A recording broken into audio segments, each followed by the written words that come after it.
You can have my entire planet if you can tame that predator. The Emperor laughed, his voice rumbling like distant thunder. Before we dive in, drop a quick hi in the comments and tell me where you're watching from. It really helps support the channel. The imperial throne room of Vexoria Prime stretched endlessly, crystalline pillars scraping a ceiling that shimmered like captured stars. At the center, Emperor Drain lounged on his colossal obsidian throne, surrounded by the galaxy's most powerful beings. His 8-foot-tall frame was cloaked in iridescent scales that shifted color with his mood. Right now, aboard Azure, 12-year-old Logan Hayes felt impossibly small.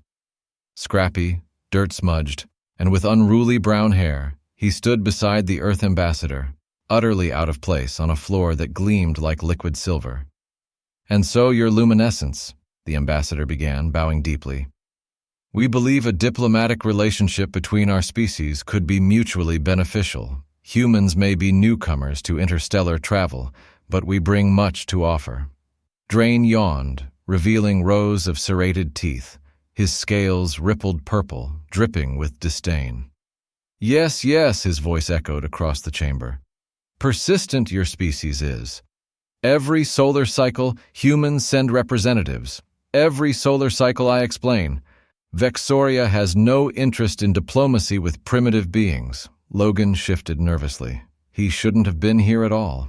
His parents, xenobiologists on a research vessel, had insisted he tag along for a field trip disguised as a diplomatic mission. Some nonsense about showing humans valued their future. The Emperor's scales flickered yellow, a dangerous curiosity in his gaze. "You bring a youngling to my court, bold or foolish?" "This is Logan Hayes, your luminescence," the ambassador said. "We believe understanding begins with our youth." Logan tried to bow, but his legs shook uncontrollably. Drain leaned forward, his massive face just feet away. The scent of cinnamon and ozone filled the air.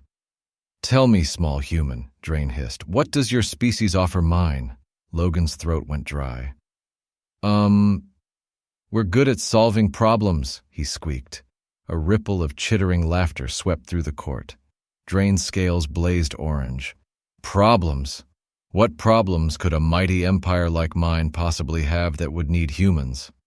Before Logan could reply, chaos erupted. Guards with crystalline spears sprinted toward the throne room entrance, shouting in rapid clicks. Drain's scales flared red.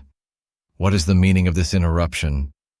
A Hariel Vexorian official prostrated himself before the throne. "Your luminescence, the Razor Claw has escaped confinement." Panic erupted. The ambassador yanked Logan back, but Drain's roar silenced the chaos. His scales pulsed between red and black. "How many casualties?" he demanded. "3 handlers, your luminescence," the official stammered. And then Logan saw it. Behind a massive crystalline pillar, eyes glowing amber, a sleek panther-like form emerged. 6 muscular limbs ending in hooked claws, black and blue spined back, radiating raw intelligence and fury. "The Razor Claw," whispered the ambassador. "Vexoria's apex predator." The Emperor retreated to his throne. "Evacuate the chamber," he ordered, less commanding than before. "Why not just kill it?" Logan asked, awe and fear mingling in his voice. Drain's eyes narrowed. "Sacred, untamable. It embodies Vexoria itself. None survive captivity. None are domesticated."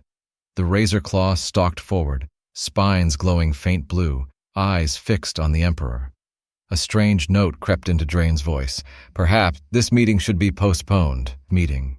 Logan studied the predator, mind racing. It reminded him of the big cats his parents studied before turning to alien species. His mother specialized in predator behavior, his father in communication and domestication. A wild thought formed. "Your luminescence. What if I could tame it?" The room fell silent. Even the Razor Claw froze. Drain's scales rippled in disbelief. "You, a human child, tame the untamable?" "Yes," Logan said, steadier than he felt. Drain threw back his massive head and laughed, a sound that shook the throne room. "You can have all my planet if you do," he boomed. Logan's mind raced. "I'll need meat. The rawer, the better," Drain replied. The ambassador grabbed Logan's arm, horrified. Have you lost your mind? The ambassador hissed, panic lacing his words. That thing will tear you apart. Logan shook off the hand gripping his arm. My parents taught me about predator behavior, he said firmly. Trust me, your luminescence, the ambassador pleaded. The boy doesn't know what he's saying. We should evacuate. No. The Emperor's massive head swiveled toward them, scales now pulsing a curious blue-green. I am intrigued. Let the human youngling try. It will be amusing. Before the beast inevitably consumes him, he gestured to a guard. Bring raw meat from the kitchens. The razor claw continued its slow, predatory advance, muscles rippling beneath its shimmering hide.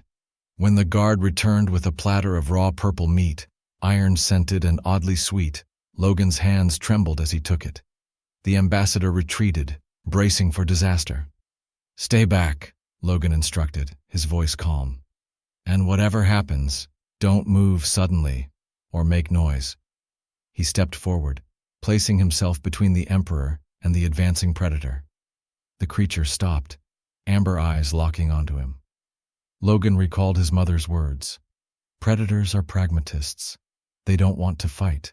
They want a meal. Show respect. Show no fear. Give them a reason to see you as more valuable alive than dead. He set the platter down and took 3 slow steps back, deliberately kneeling to appear smaller and less threatening while maintaining eye contact. The razor claw's nostrils flared, catching the scent of the meat. Its gaze flicked between Logan and the offering. It's okay, Logan whispered. I won't hurt you. No one here will. The creature's ears, or what Logan assumed were ears, twitched. It stepped forward cautiously, another, until finally it grabbed a chunk of meat with one claw, lifting it to its gleaming teeth. Smart, Logan murmured. You don't lower your guard by looking down. As it ate, Logan noticed scars across its flank, old wounds and fresh ones. They've been trying to control you through pain, he realized aloud. No wonder you keep escaping. The razor claw finished the meat and stared at him, expectant. Logan extended a hand slowly, palm down, just offering scent, not touch. The throne room fell deathly silent. Even the Emperor's gaze felt like a physical weight on his back. The creature sniffed his hand, then, astonishingly, sat back on its haunches, observing him with unmistakable curiosity. Another platter, Logan requested softly. Hesitant, the Emperor finally ordered it. When it arrived, Logan held a piece in his palm, offering it openly. Minutes passed.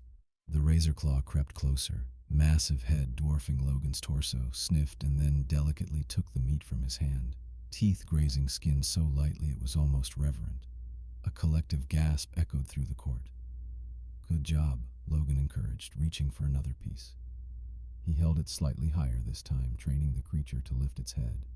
Piece by piece, Logan fed it, then slowly extended his other hand toward the razor claw's head. It tensed, but did not flee. I'm not going to hurt you, he whispered. No one will hurt you again.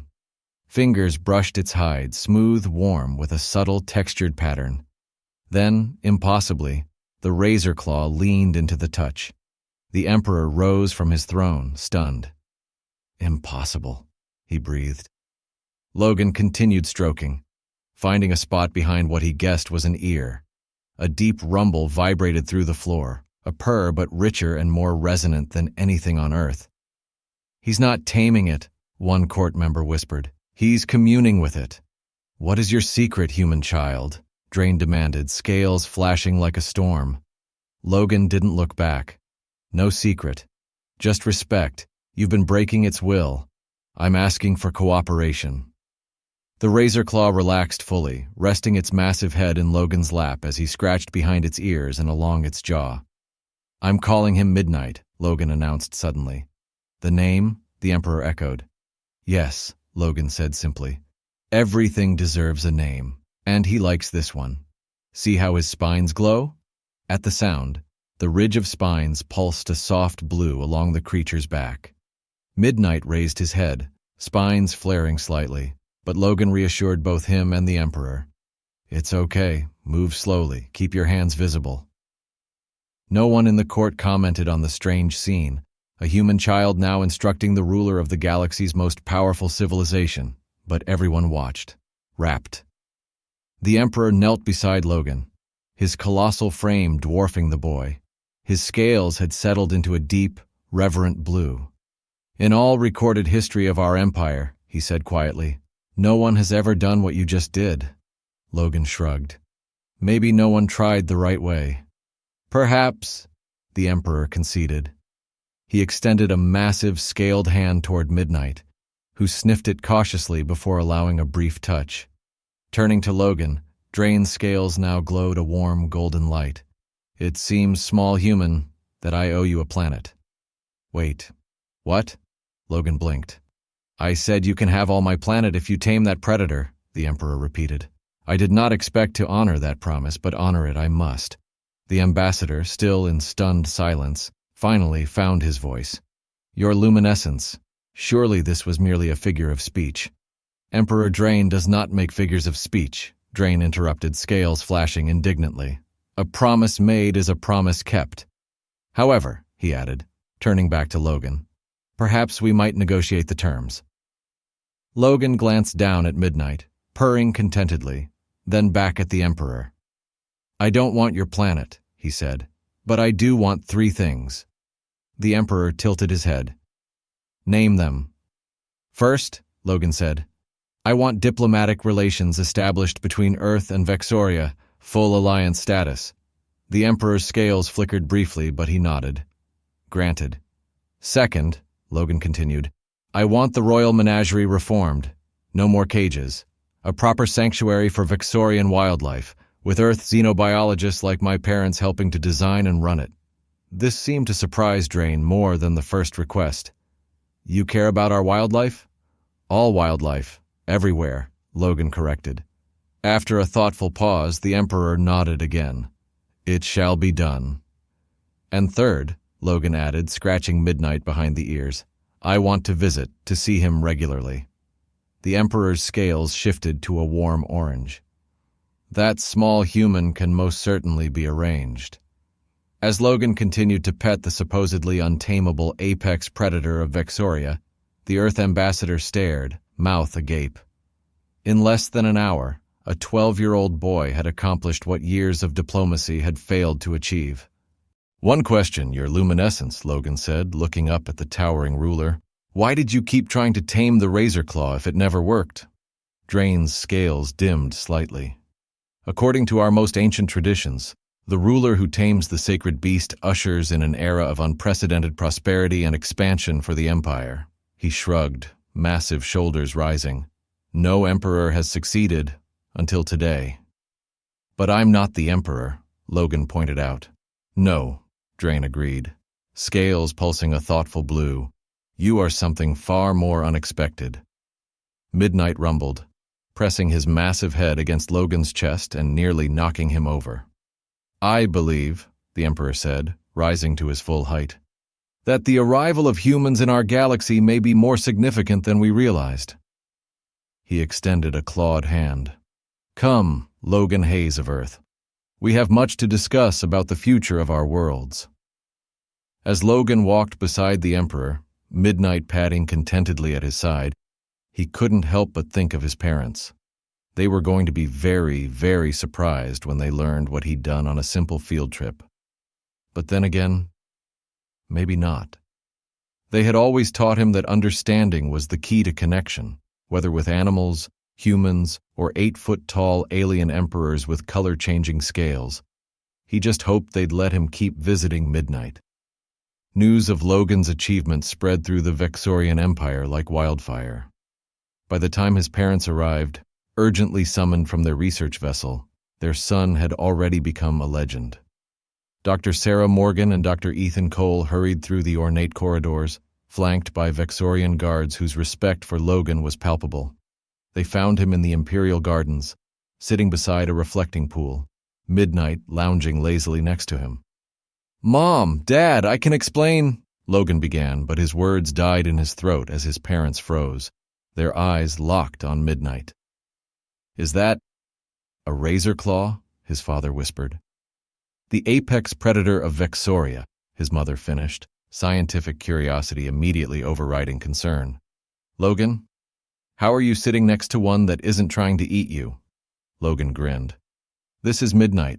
We're friends." Midnight stretched lazily, resting his enormous head on Logan's lap, rumbling his deep, vibrating purr. His parents exchanged glances, a look Logan recognized instantly. They knew their son had done something beyond comprehension. He's reprogrammed the household AI at age 7, negotiated peace between warring neighborhood kids at 9, and now this. "The ambassador told us some unusual things," his father said cautiously. "About you, a diplomatic alliance, and something about the Emperor offering you a planet?" Logan shrugged. "I turned it down, seemed like a lot of responsibility." His mother sank onto a nearby bench, pale. "Perhaps you should start from the beginning." So Logan did. He recounted every moment of the past 2 days, taming Midnight, negotiating with Emperor Drain, and somehow becoming the centerpiece of a historic alliance between Earth and the Vexorian Empire. As he spoke, he saw their expressions shift, disbelief giving way to professional interest, then unmistakable pride. "You applied everything we taught you about predator behavior," his father said, shaking his head in amazement. "But to an alien species we've barely studied?" his mother added. "The principles are universal," Logan replied. "Respect, patience, mutual benefit." "And now the Emperor wants us to redesign his menagerie?" his mother asked, still processing. "Not a menagerie anymore," Logan corrected.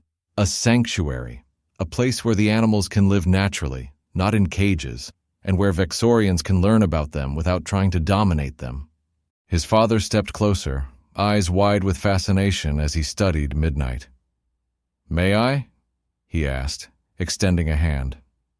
"Move slowly," Logan instructed. "Let him smell you first." Dr. Cole followed his son's guidance and soon found himself tentatively touching the creature that had claimed countless Vexorian lives throughout history. "Remarkable texture," he murmured. "And you say the spines luminesce in response to certain stimuli?" "When he's happy or excited," Logan explained. "Watch Midnight." The ridge of spines along the razor claw's back glowed a brilliant blue at the sound of his name. "He responds to his name." Dr. Morgan knelt beside them, scientific curiosity fully replacing maternal concern. "Sophisticated cognition, far beyond what our limited studies suggested." "They never gave them a chance," Logan said. "They tried to break them instead of understanding them." A shadow fell across the garden. The 3 humans looked up to see Emperor Drain approaching, his scales a calm diplomatic blue. "The xenobiologists have arrived," he observed. "Excellent." Logan's parents scrambled to their feet, bowing deeply. "Your luminescence," they murmured in unison. "Rise," the Emperor commanded with an impatient wave. "I have spent enough time with your offspring to know humans do not flourish under excessive formality." Midnight rose too, stretching all 6 limbs before padding over to the Emperor, bumping his massive head against Drain's leg. The Imperial guards tensed at the gesture. "Then relax and wonder," Logan told the Emperor. "He likes you." "A most unexpected development," Drain agreed, cautiously patting Midnight's head. "Much like your son's impact on our empire, Doctors Morgan and Cole." Logan's parents exchanged glances. "We understand Logan has negotiated some significant diplomatic arrangements," his mother ventured. "Indeed." Drain's scales flickered an amused yellow. "Your youngling has accomplished in 2 days what your most skilled diplomats failed to achieve in decades, though I suspect he inherited his diplomatic instincts from somewhere." He cast a meaningful look at the 2 scientists. Dr. Cole cleared his throat. "We've always encouraged Logan to seek understanding rather than confrontation, a philosophy that has proven remarkably effective." The Emperor's expression softened. "And one that has forced me to reconsider my assumptions about your species." A Vexorian official approached, bowing deeply. "Your luminescence, the High Council, has assembled as requested." "Excellent." Drain turned to the humans. "The terms of our alliance must be formalized. Your presence is required." Logan's father looked uncertain. "All of us?" Logan is just a child. The child who tamed the untamable, the Emperor interrupted, without whom there would be no alliance to formalize. Yes, all of you. The High Council chamber was even more imposing than the throne room. A massive dome revealed the pink-tinged sky of Vexoria. Seated around a crescent-shaped table were the 12 highest-ranking officials, their scales flashing in hues of skepticism and curiosity. At the Emperor's insistence, Logan sat between his parents, a position of honor that clearly unsettled the council. Midnight refused to leave, curling at Logan's feet, occasionally thumping his tail against the polished floor. "Esteemed members of the High Council," Drain began, "I present the representatives of Earth, Doctors Sarah Morgan and Ethan Cole, distinguished xenobiologists, and their offspring, Logan Hayes, the Tamer." A murmur swept through the council at Logan's new title. "As you are aware," Drain continued, "I have decreed a formal alliance between Vexoria and Earth, granting humans full diplomatic status within our empire." One council member, scales a doubtful gray, spoke up. "Your luminescence, while we do not question your wisdom, this decision seems precipitous, based on a single interaction with a single human youngling." "The interaction that defied millennia of Vexorian history," the Emperor countered, scales flashing briefly red before settling back to diplomatic blue. "The prophecy states clearly," protested another council member, "that the one who tames the sacred beast shall usher in an age of prosperity and expansion for the Empire, but it refers to a Vexorian Emperor." "The prophecy," Drain said firmly, "refers to the One. It makes no mention of species." His gaze swept the chamber. "Unless any among you wish to challenge the traditional interpretation of our most sacred texts." The council members' scales collectively paled to submissive blue-gray. Logan leaned toward his mother. "What are they talking about?" he whispered. "Politics," she whispered back. "Just let it play out." The skeptical council member pressed on. "Nevertheless, your luminescence, humans are newcomers to interstellar society. They lack the technological advancement, military strength, and cultural refinement to be true allies to the Empire." Logan's father tensed, but before either parent could respond, Logan stood. "Excuse me," he said, voice echoing through the silent chamber. "May I say something?" The council froze. Even the Emperor's scales shifted to intrigued purple. "The human youngling wishes to address the High Council. I permit it." Logan swallowed hard, feeling the weight of countless alien gazes. Beneath the table, Midnight pressed reassuringly against his legs. "You're right," Logan began. "Humans don't have the most advanced technology, and our military isn't the largest, but strength comes in many forms." He gestured to Midnight. "Your people have been trying to dominate Razor Claws for thousands of years. Cages, weapons, force. How did that work out?" The council members shifted uncomfortably. "Not great," Logan answered himself. "But I didn't try to be stronger than Midnight. I tried to understand him. That's what humans are good at, finding different ways to solve problems." One council member, her scales a thoughtful blue, leaned forward. "The youngling makes a valid point. Different approaches to problem-solving could indeed be valuable to the Empire." "Precisely," Drain agreed. "Consider our scientists, who have spent generations attempting to develop effective defenses against the Scourge." Logan noticed his parents straighten at the mention of the Scourge. Apparently, there was something significant he hadn't been briefed on. "The Brill Collective has made territorial advances into 3 systems while we focus our resources on this existential threat," the Emperor continued. "Perhaps a fresh perspective is exactly what we require." "The Scourge," Logan whispered to his father. "A parasitic life form that had been decimating planets at the edge of Vexorian space," Dr. Cole whispered back, tense. "We've heard rumors, but the Vexorians have kept the details classified." The skeptical council members shifted to a more contemplative hue. "You suggest humans might help combat the Scourge? Based on what evidence?" one demanded. The Emperor gestured toward Logan. "The evidence sits before you. A human child succeeded where generations of our finest animal handlers failed. Who knows what other insights your species might offer? Logan's mother cleared her throat. If I may, your luminescence, as xenobiologists, my husband and I would be most interested in studying the scourge. Perhaps with full access to your research, we could identify vulnerabilities your scientists have overlooked. Chittering erupted across the council chamber, but Emperor Drain raised a clawed hand for silence. This brings us to the second term of our agreement, he announced. The establishment of a joint Vexorian human scientific coalition, beginning with the reformation of the Royal Menagerie into a wildlife sanctuary, under the guidance of Doctors Morgan and Cole. The council murmured again, but Logan noticed their scales shifting toward more receptive hues. And the third term, the Emperor continued, a cultural exchange program, beginning with regular visits from Logan the Tamer, who shall serve as a special ambassador between our worlds. Logan's eyes went wide. Ambassador? Me? His parents mirrored his shock. Indeed, the Emperor confirmed, scales glowing an amused orange. Who better to represent humanity's unique approach than the one who demonstrated it so effectively? But I'm just a kid, Logan protested. A distinction irrelevant given your accomplishments, Drain replied. Unless your progenitors object. Dr. Morgan and Dr. Cole exchanged a look heavy with meaning. We would need to discuss the details, his mother said cautiously. Logan's education must continue, and there are certain legal considerations regarding minors serving in diplomatic capacities. Of course, the Emperor agreed.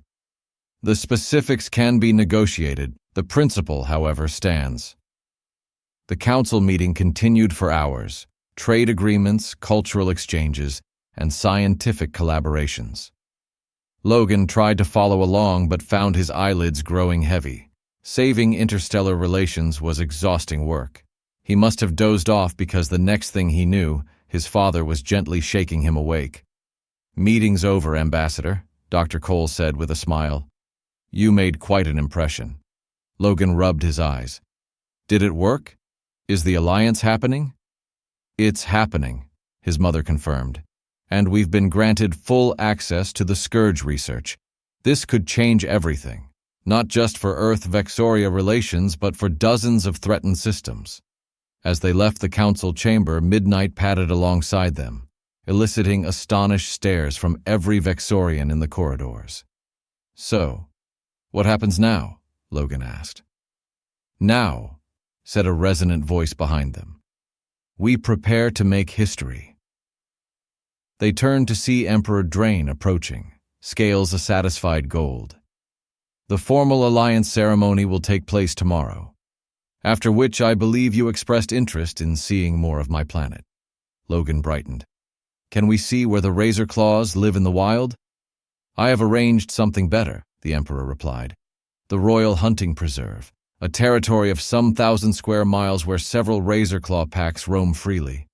It shall be the foundation of your new sanctuary. Logan's parents looked stunned. 1,000 square miles? His father repeated. That's incredibly generous, your luminescence. A small prize for what your offspring has given us, the Emperor said. Hope. For thousands of years we awaited the prophecies' fulfillment. We assumed it would come from within, that a Vexorian would tame the sacred beast and lead us to greatness. His scales shifted to contemplative blue. We never considered that salvation might come from beyond our borders. I just made friends with Midnight, Logan said, scratching the creature's head. I didn't save anyone. But you have, the Emperor insisted, by demonstrating an entirely new approach, one that may prove crucial in our fight against the Scourge, and by opening the door to an alliance that will strengthen both our peoples. The next morning, dressed in stiff ceremonial Earth attire, Logan stood beside his parents in the Grand Plaza outside the Imperial Palace. Thousands of Vexorians had gathered, their scales forming a shimmering sea of color. Emperor Drain, resplendent in ceremonial armor that caught the light of Vexoria's twin suns, addressed the crowd. For too long, we have stood alone against the darkness that threatens our borders, he proclaimed. For too long, we have relied solely on our own strength, our own wisdom, our own ways. Today we embrace a new path, one of cooperation, of shared knowledge, and diverse approaches to shared challenges. The crowd chittered in approval, their scales pulsing in unison. Today, we welcome humans as full allies of the Vexorian Empire, the Emperor continued, beginning with these three, the scientists who shall help us understand the creatures of our world and the threats beyond it, and the youngling who has accomplished what none of us could. At a signal from the Emperor, Logan stepped forward. Midnight padded at his side, moving freely, unrestrained, and a murmur rippled through the crowd. Thousands of Vexorians watched in awe as the apex predator walked calmly beside a human boy. Logan Hayes, the Emperor intoned, voice carrying across the plaza, henceforth known as Logan the Tamer, first ambassador of Earth to Vexoria, friend of the Empire, and fulfiller of the ancient prophecy. Logan's face burned at the grandiose titles, but he managed a respectful bow, just as he had been coached. In recognition of your service to the Empire, the Emperor continued, I present you with this. From a cushion carried by an attendant, Drain lifted a medallion, a disc of iridescent metal inscribed with Vexorian symbols, inlaid with glowing blue stones that mirrored Midnight's spines. The Imperial Seal, Drain explained, placing it around Logan's neck. No human has ever received this honor. It marks you as one who may speak with the Emperor's voice and go where even our highest officials may not. The medallion was heavy, but Logan straightened beneath its weight. Thank you, Your Luminescence. I'll try to be worthy of it, he said. You already are, the Emperor assured him. Then to the crowd he declared, Let the alliance be sealed. Above, Vexorian ships soared in formation, releasing streams of luminescent particles that arced across the sky, forming the symbols of both Earth and Vexoria. The plaza erupted in chittering cheers, scales flashing in a sea of color. Later that day, as promised, the Emperor escorted Logan and his parents to the Royal Hunting Preserve. They traveled in an open-air hover vehicle, skimming above the vast wilderness of purple forests and crystalline rock formations. This entire territory, the Emperor gestured expansively, will form the core of your sanctuary. Dr. Morgan immediately began taking readings. The biodiversity is extraordinary, she marveled. We could spend lifetimes studying just the plant species alone. You shall have that opportunity, the Emperor assured her. A research facility will be built at the northern border, with living quarters for your family and any Earth scientists you wish to invite. Logan, however, was focused on Midnight. The Razor Claw's spines were fully extended, glowing with excitement. He recognizes this place, Logan realized. This is his home.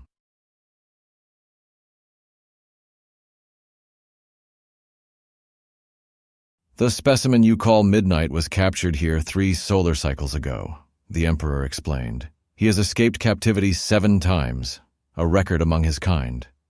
He wasn't trying to attack you in the throne room, Logan said suddenly. He was trying to get your attention, to make you understand. Understand what? Dr. Cole asked. That you can't cage something like him and expect it to be happy, Logan said softly. There's a better way. The Emperor's scales shifted to thoughtful blue. Perhaps you are right, Logan the Tamer. Perhaps there is much we have failed to understand. They stopped in a clearing beside a crystalline waterfall that cascaded into a pool so clear it seemed almost invisible. Midnight grew restless, pacing around the vehicle. He wants to go, Logan whispered, a lump forming in his throat. This is where he belongs. You may release him, the Emperor said gently. That is the purpose of a sanctuary, is it not? For creatures to live as they were meant to. Logan nodded, blinking back sudden tears. He climbed down and knelt beside Midnight, wrapping his arms around the creature's massive neck. Thank you, he whispered.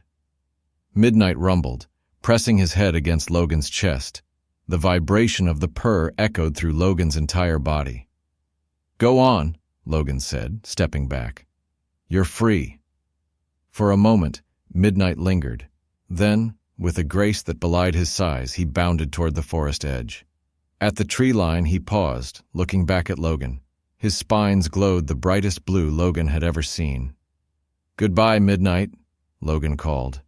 The razor claw let out a deep roar, a farewell not a threat, and vanished into the purple foliage. Climbing back into the vehicle, Logan felt his heart both heavy and full. "You will see him again," the Emperor promised. "Razor claws are territorial. He will remain in this area, and when you return as ambassador, he will remember you." "You're sure?" Logan asked. "As sure as I am that your arrival on Vexoria has changed the course of our history," Drain replied, scales glowing golden. "Some connections once formed cannot be broken by time or distance." As they returned to the Imperial City, Logan looked out at the alien landscape soon to become a sanctuary, a place where humans and Vexorians would work together to understand, not dominate. "Did I really fulfill some ancient prophecy?" he asked. "You did something far more important," Drain replied. "You showed us a new way forward. Sometimes, small human, the greatest strength is not in conquering, but in connecting." As Vexoria's twin suns set, painting the sky in shades of pink and gold, Logan knew this was only the beginning of a much larger adventure, one that would bridge worlds, save species, and perhaps help defeat the mysterious scourge threatening the Empire. All because a human boy had shown an alien emperor that the most powerful approach wasn't force, but patience, respect, and understanding. And that was the end of the story, for now. If you've listened this far, leave your thoughts in the comments. Good, bad, or anything in between. Your feedback helps the channel grow. Don't forget to like and subscribe for more stories like this, and check out this next video on your screen. You'll love it.